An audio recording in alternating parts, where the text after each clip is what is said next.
অহা 6 জুলাইৰ পৰা অসমত বিধানসভাৰ অধিৱেশন আৰম্ভ হ'ব আৰু পূৰ্ণাংগ বাজেট আমি জুলাই মাহত গ্ৰহণ কৰিব পাৰিম।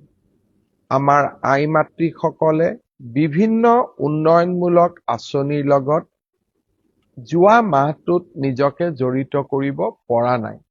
কাৰণ আমাৰ ভোট অন একাউণ্টছ বাজেটৰ বাবেই আমি এনেধৰণৰ উন্নয়নমূলক কাম-কাজসমূহ কৰিব পৰা নাই।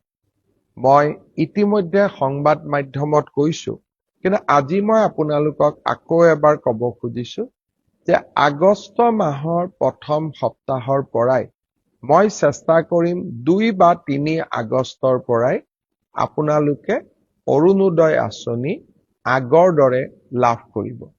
আগষ্ট মাহৰ পৰা অৰুণোদয় আপোনালোকে মাহেকীয়া নিয়মিতভাৱে পাই থাকিব আৰু আপোনালোকে অলপো চিন্তা কৰিব নালাগে।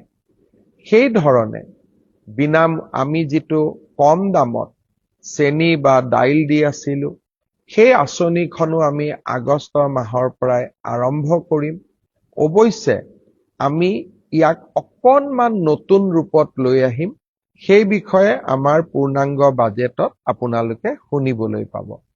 নিযুত মইনা, নিযুত বাবু, এই প্ৰত্যেকবোৰ আঁচনি, জীৱন প্ৰেৰণা, এই প্ৰত্যেকবোৰ আঁচনি আমি আগষ্ট মাহৰ পৰা আৰম্ভ কৰিম।